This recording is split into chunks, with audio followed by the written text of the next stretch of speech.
ఎందుకో అవతల మనిషి లోపాల గురించి మాట్లాడమంటే పొలోమంటూ వచ్చేస్తారు కొందరు. వాళ్ళ బరువు నువ్వేమన్నా మోస్తున్నావా లవ్ గురించి మాట్లాడడానికి? వాళ్ళ రంగు నువ్వేమన్నా మార్చగలవా కలర్ గురించి మాట్లాడడానికి? వాళ్ళ హైట్ నువ్వేమన్నా పెంచగలవా పొట్టి పొడుగుల గురించి మాట్లాడడానికి? వాళ్ళ కష్టాలు నువ్వేమన్నా తీరుస్తున్నావా వాళ్ళ ఆదాయాల గురించి మాట్లాడడానికి?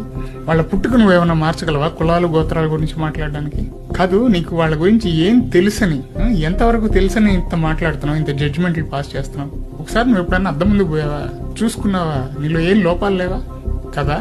మన దగ్గర అన్ని పెట్టుకుని పక్కన వాళ్ళ లోపాల గురించి అవసరం అంటావా? మాటలు ఏముందిలే, నలుగురు మధ్యలో ఉన్నప్పుడు 100 మాట్లాడతాం, కానీ ఆ 100 మాటలతో ఒక్కరిని కూడా బాధ పెట్టకుండా మాట్లాడడమే సంస్కారం. అది ఉంటే నీతో ఎప్పుడు నలుగురు ఉంటారు, అది లేకపోతే నీతో ఎవరు మిగలరు. ఒకవేళ ఎవరన్నా ఉన్నా కూడా అది వాళ్ళకి నీతో అవసరం ఉన్నంత వరకే. ఇలాంటివి లావు పొట్టి పొడుగు సన్నం కులం గోత్రం whatever so and so ఎక్కిరిచ్చేవాళ్ళు అంటారు చూసారా,